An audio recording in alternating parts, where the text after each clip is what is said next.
Cape Breton diver. My name is Mark Boutot from the Nervous Wreck Dive Club. And I'm Ken Jardine, instructor with Scuba Tech in Sydney, and you're going to be an instructor with Scuba Tech in Sydney, hopefully. We're working on it. If everything goes well. We're working on it. If you're a first-time viewer, welcome to the Cape Breton diver. If you've been out there for a while, welcome back, I guess you'd say. We've got a pretty good show lined up for you today. We're going to be doing a tech talk on wet and dry suits. That's right. We are always asked, what's the difference between a wetsuit and a dry suit? Well, we'll tell you all about it. Yeah, aside from the price. I ordered a new dry suit, by the way. I finally ordered it. I'm the worst guy. I own a scuba shop, and everybody else has all this gear, and I order gear for people all the time. I never order for myself. I finally sat there and ordered myself a new dry suit. Anyway, we're getting into wet and dry suits. After that, what are we up? Where's the dive site? The dive site today, you're taking us to Gooseberry Cove. Yeah, okay, that was the morning. John Doucette and I went out there with Paulette. And that's right, I wasn't near that particular day. Yeah, beautiful dive. Gooseberry Cove is a very, very nice dive. There has to be at least 3 or 4 dives to be done. There's 4 solid dives to do, parking your vehicle in the same spot, and there's 4 totally different dives you can do at Goose. That's right. Anything from a wreck dive to a rock formation dive to just marine life. Nature, yeah. But we're going to get into that a little bit more in a bit. And if we're going to be doing all these dives, you've seen us getting in the water on our different instructor tips, some of the methods for getting in and out. Today we're doing it more appropriately. Exit.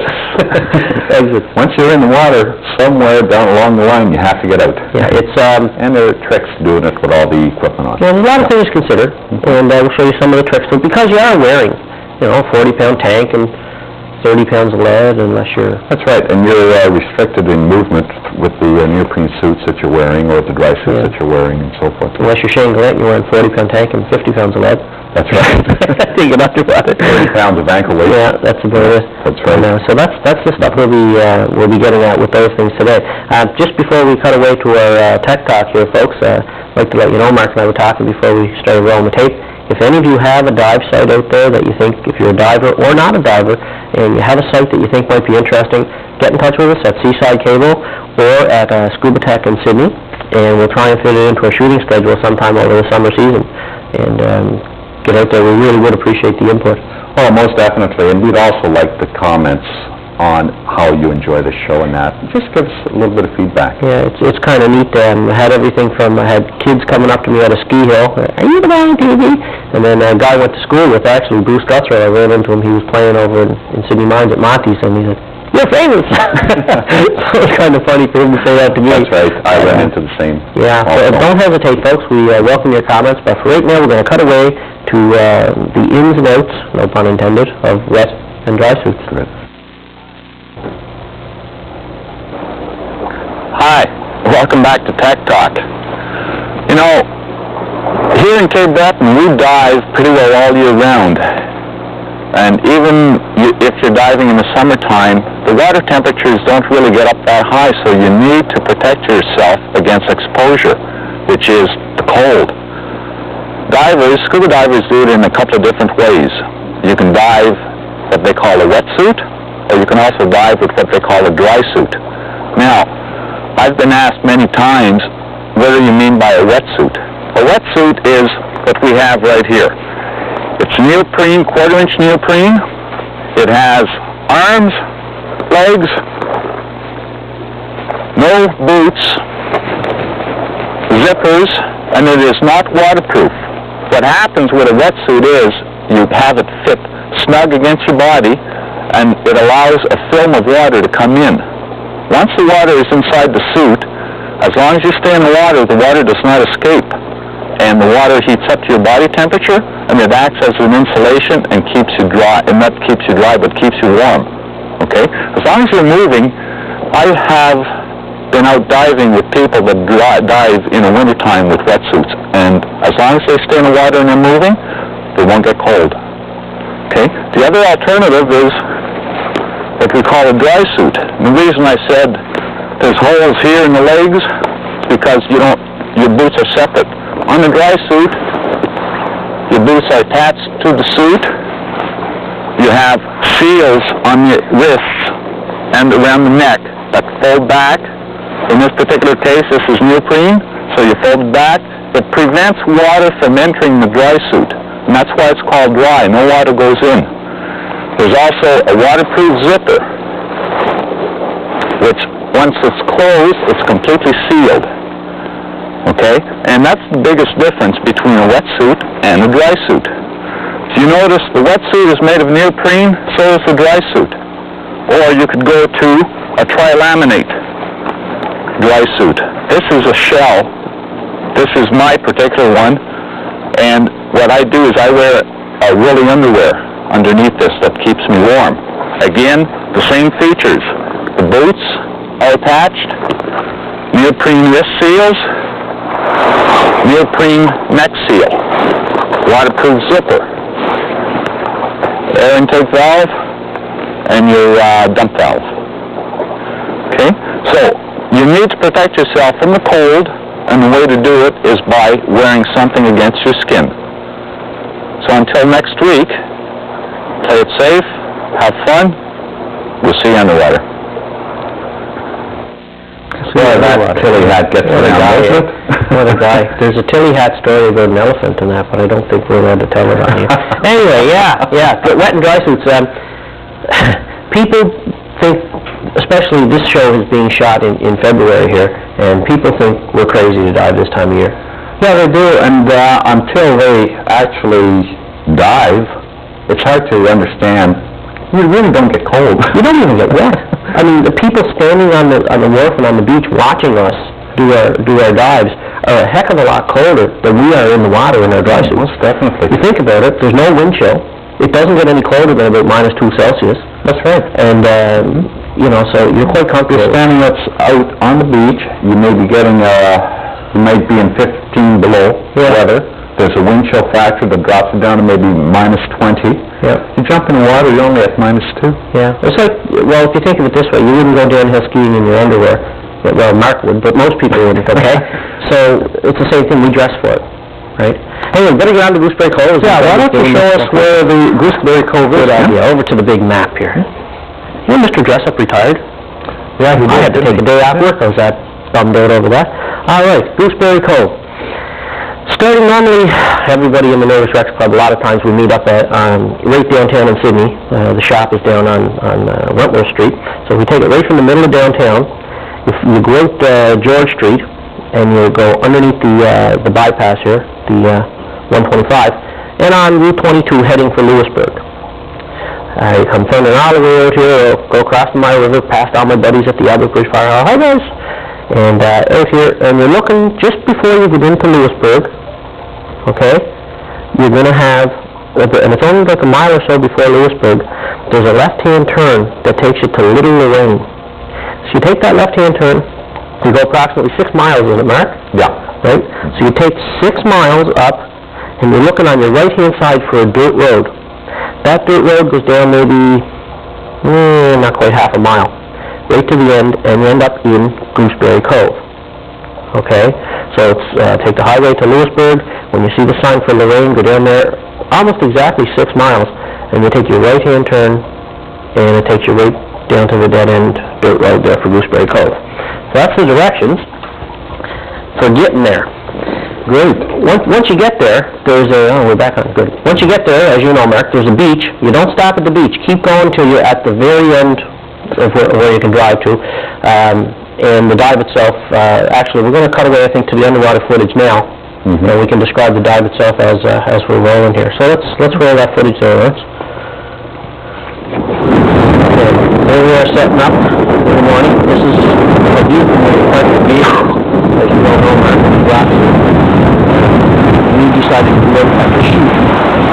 A couple guys going duck hunting that morning. Paulette getting ready. This is actually one of the rougher days here for goose, but the chute is so well protected. The chute is one of the better spots. It's actually your alternative exit and entry point. Yeah. A lot of times we can jump in off some of those rocks into a 15-foot pool of water at high tide and swim out. But what we did here was we entered the water through the chute and started swimming to the northeast, I guess you'd say, up into Gooseberry Cove. Okay. What do we got here, Marky? Sea urchins. The dreaded sea urchin. Tons of them. I got a lot of guys in the shop these days doing the urchin. This time of year is urchin season. That is. When they get the weather and the roe count is up, they make pretty good money. Yeah. They haven't been getting a whole lot of good weather these days. Oh, it's too warm this year. This winter's been too mild for them, really. some beautiful rock formations. There's a sea anemone, just there they are. Aren't they pretty? Yeah. If you're driving and you have a flashlight with you, turn the flashlight on and point it at these things. The colors are stuck on it. Fantastic. Yeah. I think this day here, Marky, this was in the fall, and as I recall, the water was still quite warm. It was very, very, very warm. The water stayed warm for a long time this year. Yeah. Of course, we really didn't have any super cold weather until December. You can see my camera work, I'm getting buffeted a little bit there by the surge. Paulette's snorkel there, you can tell how the colors get bled out by the water. We're at about 25 feet under there, and that snorkel looks almost orange, doesn't it? Yeah. It's a pink snorkel. It's a bright pink snorkel. The reason for that, folks, is that the color spectrum you just lose certain colors, and reds and shades of reds are the first colors to In go. the first 20, 25 feet. Yeah. These anemones, people think they're plants when they see it, but this thing will start to close up here a little bit. I'm not sure how much was that. You can just see it starting to close now. They're actually animals. They're actually alive. And you can see the spines on the urchins.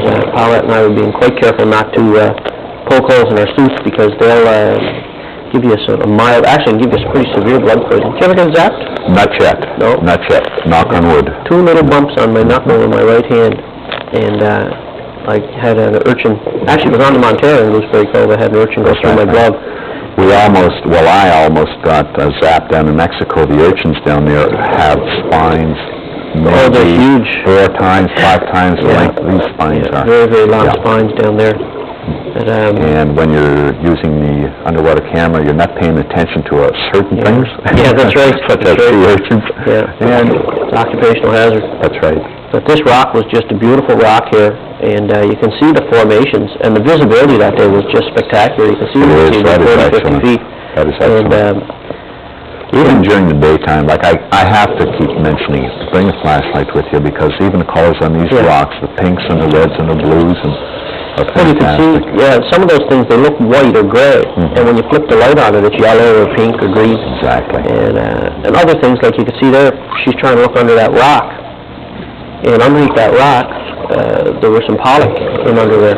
And if you're doing a daytime dive on a wreck or in a rock formation, and you don't, see there's one, there's a fish right there. Gone. If you don't have a light, you're going to miss out on a lot of things. Yeah. So. You got to quit scaring the fish there, Ken. No doubt. Oh, this is really, really nice. Whereabouts are you right here in accordance to the chute? We are probably about 150 yards away from it. Okay, heading towards the... Heading up into the cove. And there's a spoon up in a place I call the spoon. A good friend of mine, Terry Rose, and I discovered the spoon. And it's a long, narrow passage that goes up, cut right into the rock. It's really unique. Did we keep that footage of the spoon, Lawrence? Okay, good stuff. You'll see, when you see that, from a diver's perspective, it's really interesting to be into the spoon. Yeah, it is, because it's only a narrow channel going in there. Very narrow, and it opens up into a bit of a bowl. You can see the tips of my fingers there are blue.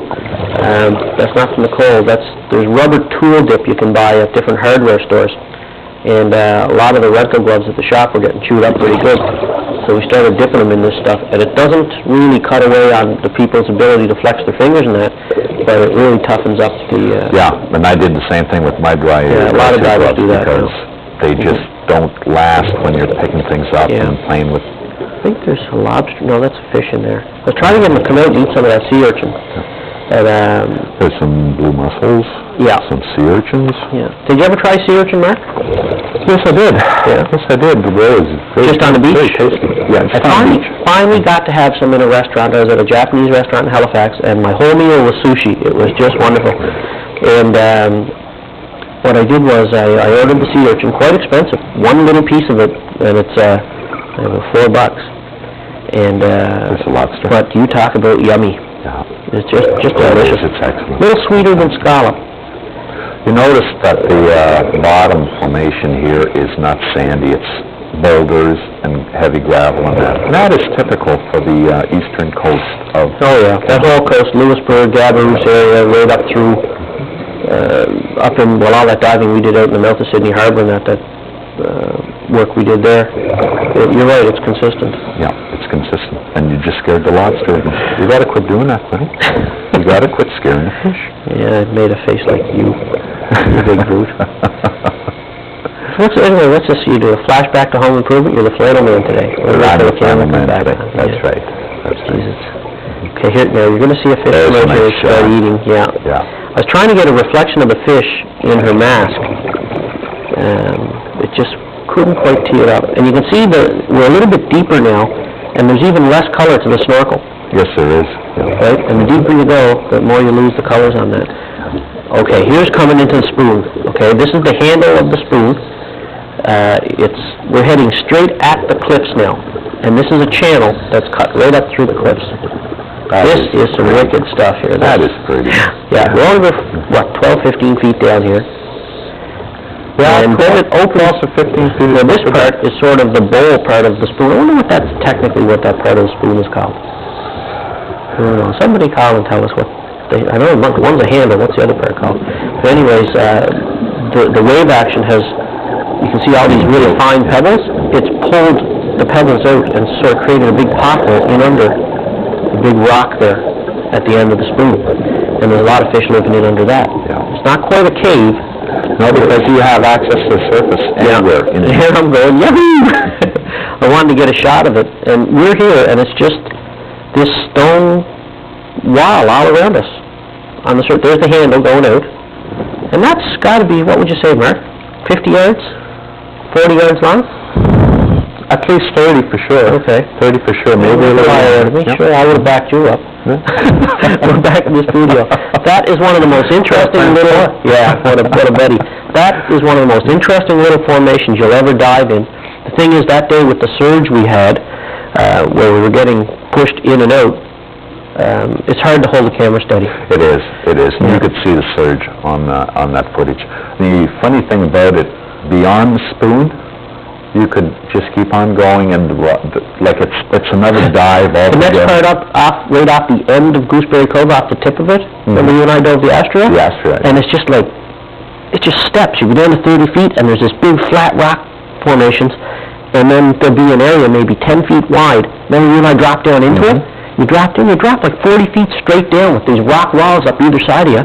Fantastic. Level out at 80 feet, and then there's more big rocks, and slip over the end of that. That's right. And you're down to 100, 110 feet. The visibility Oh. is endless. Incredible, It's just endless. incredible. That day you and I did that dive, Yeah, that was good. we found the small anchor from the Astrea. We dropped right onto the anchor. Yeah, it was really, really incredible. But so you got the spoon itself, that part of Gooseberry Cove is an That's one. excellent dive. The Montera, That's 2. which is out off the Sunker Rock. Mhm. You got the Astrea, That's 3. up off the tip, and if you go around the point, there's a lot of rock formations up That's around 4. And there's also a 5th dive, which is heading the other way towards the beach. The beach, yes, around there. There's an engine block in there. Is that right? Yeah, at about 15 feet or so. There's Exactly. God knows what it's off of, Super.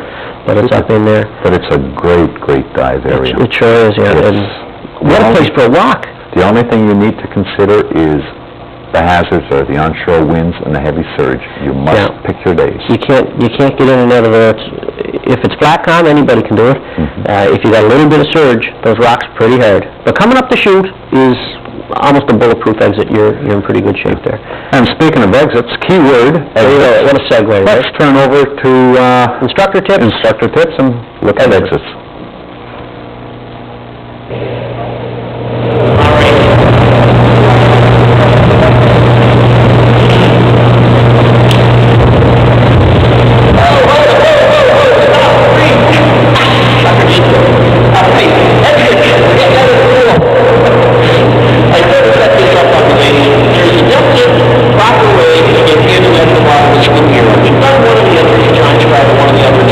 Right now we're going to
What was that signal at the end there? Hey, that's okay. Ask Kenson or Madeline, my two kids, they're 6 and 8 years old, they know all their dive signals already. Proper thing. George Buse, new baby, got him signed up, the kid is signed up for a scuba course 2008. 2008?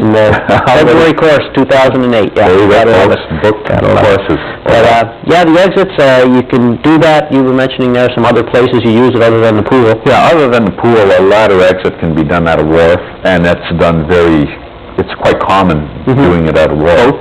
Boats, Yeah. ladder exits. What's the highest you've ever gone up? On a ladder? Yeah. Oh, it's gotta be 15 feet. English Town at low tide? Englishtown at low tide, some of the dives we've done in the harbor, coming up Yeah. at the Government wharf, yeah. When we used to be allowed to go until, they're doing the repairs. One of the shows we're going to be filming, not filming, but showing you over at Neils Harbor, right off the wharf there. The highest I've ever gone up, I did a dive down the Digby area. And when we left in the morning, we were lifting our gear into the boat, over the side of the boat. Went and did our scallop diving, came back about 6 hours later, it was low tide. It was 26 feet to the top of the wharf. We're in the boat, look, like this. So we had to climb up and then use ropes to bring the gear up. The world's highest tide. Yeah. When I was in the military, we used to go up, we had rope ladders. 2 pieces of rope with the wood in between, and going up those with a set of double tanks on. Had to be. You hope there's no wind. Yeah. The big thing is make sure that the area below you is clear. Before we go today, we'd like to mention again that we do have an address, and it does come up at the end of the show.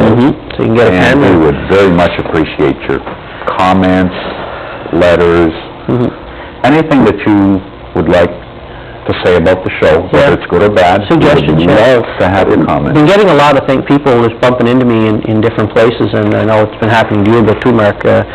You're the guy on the dive show, and one gentleman said his mother likes it really quite a bit. She's an older lady. Anybody at all out there, if you'd like to see something different on the show, let us know. And any feedback we can get, it only helps us come up with some other things. Most definitely. As a member of the Nervous Wreck Dive Club, I'm always looking for a new spot to dive. And I'm sure there are people out there, some of you people out there, probably know of great spots that myself or members of the club haven't even heard of. If there's a legend that your grandmother always said some ship sunk out off of your cottage or something like that, well, we'll go and have a look. You never know. Yes. Okay, next week's show is going to be underwater footage from Neils Harbor. This is where the both of us were actually in the water on the same day at the same site, and we both had the cameras. And this is a first. We got some great footage. We got underwater caverns here that we go right inside of and come out the other end, caves and this sort of thing. And the marine life and the vegetation is fantastic. Yeah. So until then, it's Ken Jardine from Scuba Tech. And Mark Boutot from the Nervous Wreck Dive Club. And safe diving, everyone.